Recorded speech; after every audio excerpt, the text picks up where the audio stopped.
Julia Bruzzese is confident that she will walk again.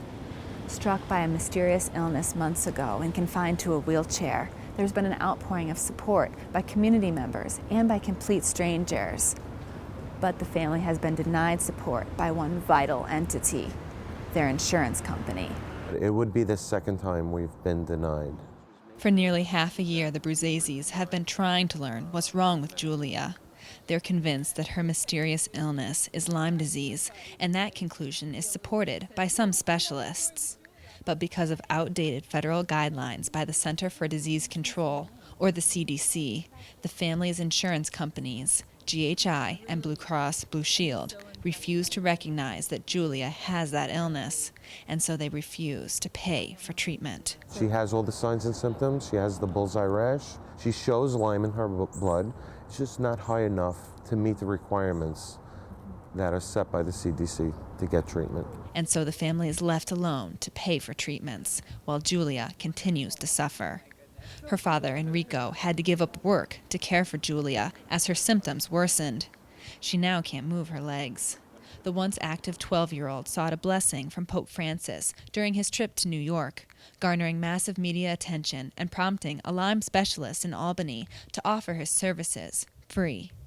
But the family still has to cover the crippling costs of the strong IV medications that Julia needs, $300 per day.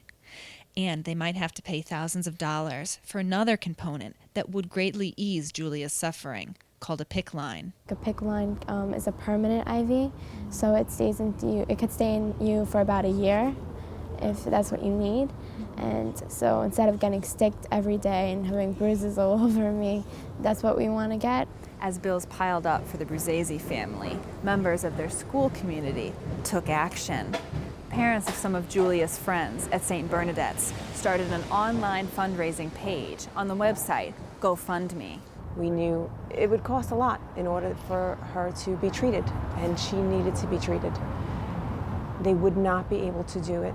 They would not be able to get the treatment unless they had help. They spent all their life savings. Rico's out of work. They're behind on their bills. So we hope that we could help raise money, help raise funds for them, and that's really what it comes down to right now, because if we can't get somebody to pay for the medicine, the insurance companies deny, then we need dollars. In less than a month, they've raised over $40,000. The school community continues to show support, even though Julia has been unable to attend classes for months.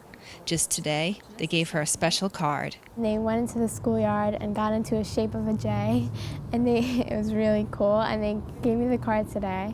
And I've been getting letters from strangers that some had the same story as I did. And the Bruzzeses say that it's this support that keeps them believing in the miracle, that Julia will walk again. You guys have already helped me so much get through this every single day, keeping a smile on my face.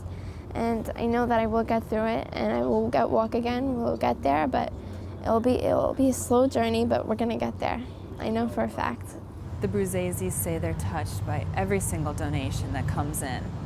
You can help Julia get better by praying and by donating at the GoFundMe page, www.gofundme.com/Julia Bruzzese.